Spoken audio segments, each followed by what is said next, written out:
ഈ ഉപതെരഞ്ഞ് നടക്കുമ്പോ രമേശ് ചെന്നിത്തലയുടെ വണ്ടി തടഞ്ഞു കുറച്ച് CPM പത്രത്തിൽ വായിച്ചിട്ടില്ലേ?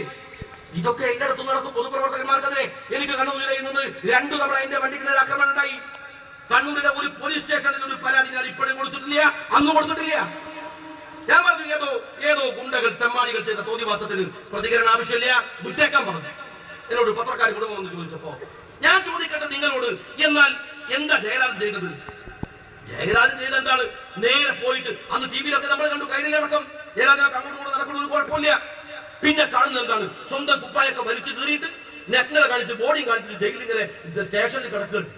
കുറച്ചു കഴിഞ്ഞ് ആശുപത്രിയിൽ സ്വന്തം നഗ്നത കാണിച്ചിട്ട് പത്രത്തിന് പോസ് ചെയ്യാൻ അണികളെ പ്രകോപിപ്പിക്കാൻ. കൂടെ ആരാളുള്ളത്? രാജേഷ് MLA, പറ്റിയ ചെറുക്കൻ, അമ്പിച്ച ധീരൻ. ഒരു വാച്ചാമ്പാടി നോക്കിയപ്പോഴത്തേക്കും ഡിവൈഎഫ്ഐയുടെ സെക്രട്ടറി ഒരു പെണ്ണ് നോക്കിയതാണ്. ഞാൻ ചോദിച്ചു സഖാവ് ജയരാജനോട്, ഈ ജാതി സംഘർഷം ഉണ്ടാകുന്ന സ്ഥലത്തേക്ക് പോകുമ്പോ ഒരു ആൺകുട്ടിയെ കൂട്ടിപ്പോണ്ട, ഈ ജാതി പെണ്ണുങ്ങളെയും കൂട്ടിയിട്ടാണോ ഈ ജാതി പരിപാടിക്ക് പോകേണ്ടത്? എന്നിട്ട് രാജേഷ് അഭിനയിച്ചു, വമ്പിച്ച കാര്യത്തിൽ വിളിച്ചുപോയിട്ട് അഭിനയിച്ചു. അണികളാണ് കൂടെ, അണികൾ പ്രശ്നങ്ങൾ ഉണ്ടാക്കൂലേ? എന്നിട്ട് അതിന്റെ തുടർഭാഗത്താണ് ഷുക്കൂർ കൊല്ലപ്പെടുന്നത്. ഞാൻ ചോദിച്ചു സഖാക്കളെ, നിങ്ങൾക്ക് കണ്ണൂരിൽ നല്ലൊരു നേതാവിനെ കിട്ടൂലേ? നേരത്തെ വന്ന CPMന്റെ സെക്രട്ടറി പെണ്ണ് പിടിക്കുന്നു, ഇപ്പം വന്നോ ചോര കൂടിയിരുന്നു. മനുഷ്യന്മാരെ കിട്ടൂലേ നിങ്ങൾക്ക്? നേരത്തെ വന്ന ശശിക്ക് പകരം വന്നതാ ജയരാജന് ഒരു കുഴപ്പമുണ്ട്. ജയരാജനെ ഒരു അക്രമത്തിൽ പെട്ട ആളാണ്, മരിച്ചു എന്ന് കരുതി വിട്ടുപോയ അക്രമികൾ. അദ്ദേഹത്തിന്റെ കൈക്ക് കുഴപ്പമുണ്ട്. അദ്ദേഹത്തിന്റെ മോന്റെ കൈ സ്വന്തം കൈയിൽ നിന്ന് ബോംബ് പൊട്ടി തകർന്നതാണ്, മുക്ക കൈയേ ഉള്ളൂ. അപ്പൊ അവർക്കൊരു സന്തോഷമാണ്, വേറെ ആർക്കെങ്കിലും കയ്യിലാന്ന് പറഞ്ഞാൽ ജയരാജന് ഹാപ്പിയാണ്. ഓരിനെ പോലെ ആയതുകൊണ്ടാണ്. ഇതൊരു മാനസിക രോഗമാണ്. ഈ മാനസിക രോഗത്തിന് CPM ചികിത്സിക്കണം. ഷുക്കൂറിന്റെ ഫണ്ട് ഞങ്ങൾ പിരിച്ചല്ലോ. CPM ജയരാജനെ പോലത്തെ ഗുണ്ടകളെ കൊണ്ടുപോയി ചികിത്സിക്കുകയാണെങ്കിൽ അതിന്റെ പണം ഞങ്ങൾ തിരിച്ചു തരാം. CPM ചെലവഴിക്കണ്ട. ഇത്തരം മാനസിക രോഗികളെ നിയന്ത്രിക്കാൻ കഴിയണം CPMന്. ഒരു ചെറുപ്പക്കാരനെ അവിടെ കൊണ്ടുപോയി, ഇവിടെ കുറെ സാംസ്കാരിക നായകന്മാരുണ്ടല്ലോ.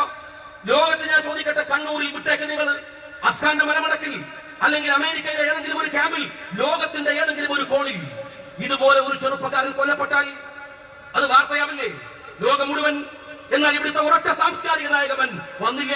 തൊട്ടതും പിടിച്ചതും പ്രസ്താവന ഇറക്കുന്നവർ ഒരു ചെറുപ്പക്കാരനെ 5 പേരെ പിടിച്ചു നിർത്തുക, എന്നിട്ട് അവരുടെ ഫോട്ടോ മൊബൈലിൽ എടുക്കുക, എന്നിട്ട് പാർട്ടി കേന്ദ്രങ്ങളിലേക്ക് അയച്ചു കൊടുക്കുക, എന്നിട്ട് കൊല്ലേണ്ടവൻ ആരെയാണ് എന്നിട്ട് കൺഫേം ചെയ്യുക, എന്നിട്ട് പറയാൻ അവനെ വിട്ടേക്ക്. ഇന്നാളെ ആദ്യം അയച്ച ഫോട്ടോയിൽ അവനെ വിട്ടേക്ക്, അവൻ ഒരു സഖാവിനെ അടിക്കുന്നു പറഞ്ഞു, അതുകൊണ്ട് അവന്റെ കണ്ണടിച്ചു പൊട്ടിച്ചേക്ക്.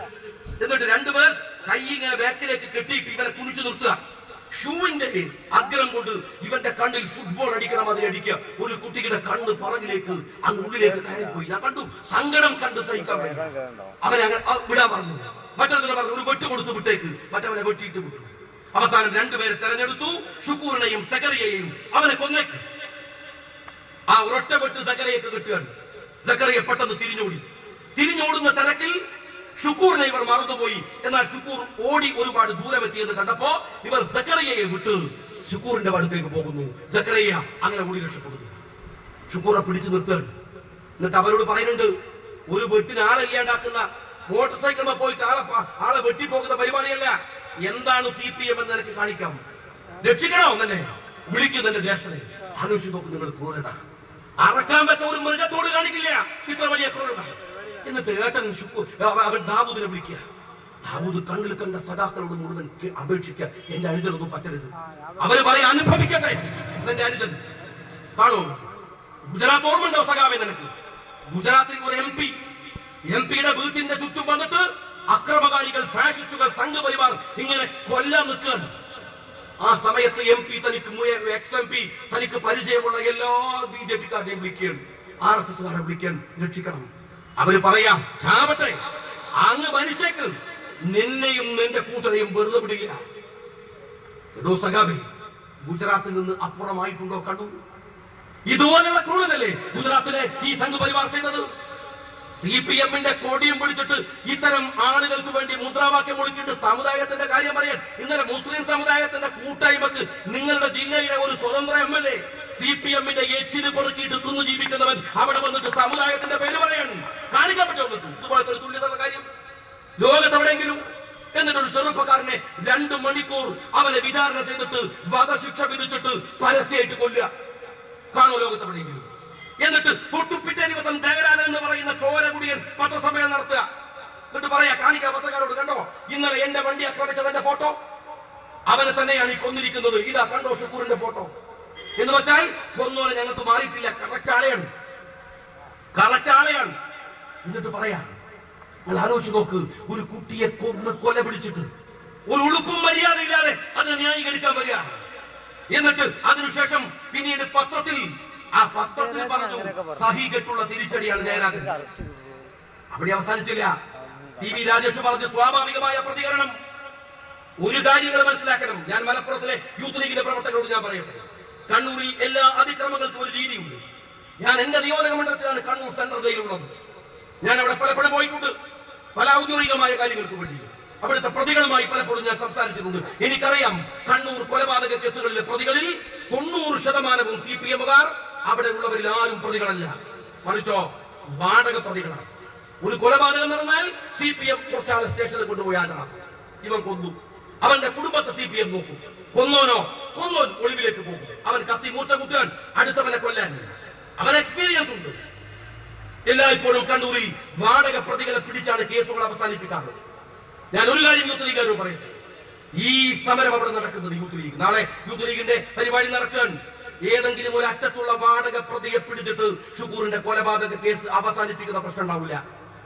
അത് കേരള നിയമസഭയിൽ ഒരു പാർട്ടിയുടെ ഉത്തരവാദപ്പെട്ട MLA ഇന്ന് ആയിക്കോട്ട് മാത്രമല്ല, നിയമസഭക്കകത്തും അതിന് പുറത്തുനിന്നിട്ട് അതിന്റെ അവസാനത്തെ പ്രതി നിയമസഭക്കകത്തല്ല, ഏത് കൊമ്പത്തുണ്ടെങ്കിലും അവനെ പിടിച്ചിട്ടേ ആ കേസിന്റെ ഫയൽ അവസാനിപ്പിക്കും. ഇവിടെ കുറച്ച് ആൾക്കാർ വരികയാണ്, എന്നിട്ട് കണ്ണൂരിനും ഒക്കെ വന്നിട്ട് ഷുക്കൂറിനെ കൊന്നിട്ട് ലീഗുകാർ എന്താ കാട്ടിയത്? നമ്മുടെ NDF-കാർ. നിങ്ങളുടെ ലീഗുകാർ എന്ത് പ്രതികരണ ശേഷിയാണത്? എടോ NDF-കാരാ. ഞാൻ ഇന്നലെ കണ്ണൂരിൽ മാങ്കളവിലെ യൂത്ത് ലീഗിന്റെ പ്രവർത്തകനെ പോയി കണ്ടു. കയ്യും കാലും വെട്ടിയിട്ട് വീട്ടിൽ എഴുന്നേറ്റ് നിൽക്കാൻ പോലും നിൽക്കാൻ പറ്റാതെ കിടക്കുകയാണ്. നീ വെട്ടിയതാണ്, NDF വെട്ടിയതാണ്. ഞങ്ങളുടെ എത്ര കുട്ടികളുടെ ആണോ നിങ്ങളവിടെ വെട്ടിയിട്ട് കൊല്ലാനാക്കിയിരിക്കുന്നത്? എത്ര ആളുകളെ നിങ്ങൾ ഞങ്ങൾ ആക്രമിക്കുന്നില്ലേ? നിങ്ങൾ പറയാ പ്രതികരിക്കണം. ഞങ്ങൾ പ്രതികരിക്കാൻ തുടങ്ങിയാൽ എടോ NDF-കാരാ, ഇപ്പൊ ഷുക്കൂറിന്റെ വധത്തിന് പകരം പോയിട്ടത് വേറെ കൊന്നിട്ടാന്ന് നീ പറഞ്ഞില്ലേ? അങ്ങനെങ്ങാനും ഞങ്ങൾ പണി തുടങ്ങിയാൽ 2 കാലി നടക്കുന്ന ഒരൊറ്റ NDF-കാരൻ കേരളത്തിന്റെ തെരുവിലുണ്ടാവില്ല. അത് ഞങ്ങളുടെ രീതിയല്ല. ജയരാജൻ ഇപ്പൊ എന്താ ആവശ്യം അറിയോ? ഒരു കലാപം തിരിച്ചുണ്ടാവണം, ഒരു CPM-കാരൻ കൊല്ലപ്പെടണം. കൊല്ലപ്പെട്ടാൽ കാര്യമായി, ചർച്ച പോയി. എന്നാൽ അത് പാർട്ടിയുടെ നിലപാടല്ല. ലീഗ് പാർട്ടി അത്തരം നിലപാടുകളെ അംഗീകരിക്കുന്നവരും കൂടെ പോകുന്നവരുമല്ല. ഇനി വേറെ കാര്യം ഞാൻ ചോദിക്കുന്നത്, ഷുക്കൂറിനോടുള്ള സ്നേഹം. പഴയങ്ങാടിയിൽ NDF-ന്റെ കത്ത് കൊടുക്കുകയാണ് മഹല്ല് കമ്മിറ്റി. പഴയങ്ങാടി ജുമാ മസ്ജിദിൽ ഞാൻ ഔദ്യോഗികമായിട്ട് പറയാൻ, നിങ്ങൾ പോയി നോക്കണം, ലെറ്റർ ഹെഡിൽ എഴുതി കൊടുക്കാൻ. പള്ളിക്കകത്ത് ഷുക്കൂറിന്റെ പിരിവ് പറ്റൂല, പള്ളി പിരിയുമ്പോഴും പറ്റൂല. മഹല്ല് കമ്മിറ്റി കത്ത് വാങ്ങി കീറി കൊണ്ടുപോകണമെന്ന് പറഞ്ഞു. എന്നോട് ചോദിച്ചുള്ള പള്ളിയിലെ പിരിവെടുത്തത് എന്റെ സമ്മതപ്പെട്ടെന്ന് പറഞ്ഞു. ഒരു ഭാഗത്ത് ഷുക്കൂറിന്റെ പിരിവ് മുടക്കാൻ CPM ജയരാജൻ നടക്കുക. ഇപ്പുറത്ത് വന്ന് ലീഗുകാരോട് ഷുക്കൂറിന്റെ കാര്യത്തിൽ സ്നേഹമില്ലേ? അരിവരും ഈ കുറച്ചാളുകൾ. ഇനി ഞങ്ങളോട് ചോദിക്കട്ടെ, ആരാടോ ഫസലിനെ കൊന്നത്? ഫസലിനെ കൊന്ന അന്ന് ഞാൻ ഫസലിന്റെ വീട്ടിൽ പോയി. ഫസലിനെ കൊന്നതിന്റെ തൊട്ടുപിറ്റ ദിവസം ഞാൻ തലശ്ശേരിയിൽ മൈക്ക് കെട്ടിയിട്ട് പ്രസംഗിച്ചു. NDF-കാരാ, കൊന്നത് സംഘ് പരിവാറല്ല, കൊന്നത് BJP അല്ല, കൊന്നത് CPM ആണ്. തൊട്ടുപിറ്റ ദിവസം NDF-ന്റെ സമ്മേളനം. അത് മലപ്പുറത്തെ പോലെ കുഞ്ഞാലിക്കുട്ടി സാഹിബിനെതിരെ മത്സരിച്ചിട്ട് നേതാവ് വന്നിട്ട് അവിടുത്തെ പ്രസംഗിക്കാൻ കുറെ കാര്യങ്ങൾ പറഞ്ഞു സംഘ് പരിവാറിനെതിരെ. 2 മണിക്കൂർ പ്രസംഗം, എന്നിട്ട് അവസാനിപ്പിക്കാൻ ഞാൻ എന്റെ പ്രസംഗം നിർത്താൻ. ഇപ്പോൾ ചില വർത്തമാനങ്ങൾ കേൾക്കുന്നു, നമ്മുടെ സുഹൃത്തിനെ കൊന്നത് വേറെ ചില ആളുകളാണെന്ന് കേൾക്കുന്നു. അല്ലാഹുവേ, ഫസലിനെ കൊന്നവരെ നീ പുരോഗമന പ്രസ്ഥാനത്തിൽ പെടുത്തരുതേ. ദ്വാരക്കാൻ CPM ആക്കരുതെന്ന് ദ്വാരക്കാൻ. എടോ, ഫസലിന്റെ സഹോദരി കൊടുത്ത കേസാണ് CBI എടുത്തത്. അറിയോ നിങ്ങൾ? ഇപ്പൊ പറയുന്നത് കോടിയേരി അടക്കാളി സ്വന്തം സഹോദരന്റെ ചോര വിറ്റ് പണം വാങ്ങിയിട്ട് ജീവിക്കുന്ന NDF-കാരനാണ് ഞങ്ങളോട് ചോരന്റെ കണക്ക് പറയാൻ പറയുന്നത്. ഞങ്ങളുടെ രീതി അതല്ല. പക്ഷെ ഈ കൊലപാതകത്തെ അന്വേഷിക്കേണ്ടതിന്റെ ഏതറ്റം വരെയും അന്വേഷിച്ചിട്ട് മാത്രം ഞങ്ങൾ അവസാനിപ്പിക്കും. നിങ്ങൾ പുതിയ നമ്പറുമായിട്ട് നടക്കും. ഇപ്പൊ എന്താ, എന്റെ കണ്ണൂരിൽ എല്ലാ പണിയും എല്ലാ ഏർപ്പാടും കഴിഞ്ഞു പോയപ്പോ ഇപ്പൊ എന്റെ സ്വത്ത്, ഭാര്യയുടെ വമ്പിച്ച സ്വത്തുകൾ വാങ്ങിക്കൂട്ടിയിരിക്കുന്നു. എന്നെ കുറിച്ച് പറയാൻ എടോ പൊട്ടൻ ഗുണപ്പം മതി. നിങ്ങൾ ഏതായാലും ഇലക്ഷൻ കേസൊന്നും നടക്കൂല. നിങ്ങൾ ചെയ്യേണ്ട കാര്യം എന്താണ്? ഞാൻ ഏതായാലും ഇലക്ഷൻ കമ്മീഷനിൽ കണക്ക് കാണിച്ചിട്ടില്ലല്ലോ. അപ്പൊ നിങ്ങൾ പറയേണ്ട എന്താണ്? ഒരു 5 കൊല്ലം കഴിഞ്ഞാൽ ഈ കണക്കൊക്കെ എടുക്കാം. കണ്ടോ, ഷാജി നോമിനേഷൻ കൊടുക്കുമ്പോൾ ഇത്ര സെന്റ് സ്ഥലമുണ്ട്. ഇപ്പൊ കണ്ടോ, ഭാര്യന്റെ പേരിൽ 32 സെന്റ് കോഴിക്കോട് അങ്ങാടിയിൽ വാങ്ങിയിട്ട് ഇപ്പൊ വമ്പിച്ച് അഴിമതി നടത്തിയെന്നല്ലേ പറയും. ഇപ്പൊ സംഗതി വിളിച്ചതായി, ഞാനിത് മുമ്പേ വാങ്ങിയതാണ്. ഇതും അഴിമതി നടത്തിയിട്ടൊന്നും അല്ല. അത് നിങ്ങൾ പറഞ്ഞു ഇലക്ഷന് മുമ്പേ ഉണ്ട് അല്ലേ? അപ്പൊ ഒരു കാര്യം ജമാഅത്ത് ഇസ്ലാമിക്കാരെ മനസ്സിലാക്കണം, മാധ്യമം വമ്പിച്ച എക്സ്ക്ലൂസീവ് ന്യൂസ് ആണ്. സ്ഥാനാർത്ഥിത്വം പോകാൻ പോകുന്നു, ഷാജിന്റെ സ്ഥാനാർത്ഥിത്വം ധരിക്കാൻ പോകുന്നു. ഒരു കാര്യങ്ങൾ മനസ്സിലാക്കിക്കൊള്ളു, 27,000 വോട്ട് CPM-ന് കിട്ടുന്ന മണ്ഡലത്തിൽ നിങ്ങളോടൊക്കെ വെല്ലുവിളിച്ചിട്ട് ലീഗിന്റെ ഒരു സ്ഥാനാർത്ഥിയായി പോയിട്ട് മത്സരിക്കാൻ പറ്റിയിട്ടുണ്ടെങ്കിൽ 5 കൊല്ലം അത് പൂർത്തീകരിച്ച് വരാനുള്ള മിടുപ്പ് ഏർപ്പാട് നമുക്കറിയാം. എന്നെ മോശം പണ്ട നിനക്ക് കഴിയുന്ന പണി നേടും. ഒരു കാര്യം മനസ്സിലാക്കിക്കോ ജമാഅത്ത് ഇസ്ലാമിക്കാരൻ, ഇതെഴുതിയ പത്രത്തിന്റെ ഉടമണ്ടല്ലോ അബ്ദുറഹിമാൻ, ഇപ്പം ഭാര്യനെയും മക്കളെയും കെട്ടിപ്പിടിച്ച് കിടന്നുറങ്ങുന്ന ഭൂമി ഉണ്ടല്ലോ, വഖഫ് ഭൂമിയാണ്. കേസ് ട്രൈബ്യൂണൽ നടക്കുകയാണ്. അറിയാമോ? വഖഫ് ഭൂമി താമസിക്കുന്നവനാണ്. മനസ്സിലാക്കാം, വഖഫ് ഭൂമിയിൽ അവിടെ നീങ്ങുന്നില്ല. അബ്ദുറഹിമാന് മാസാമാസം പണം വരുന്നത് ഖത്തറിനാണ്. എത്ര കൊല്ലായിന്നറിയോ?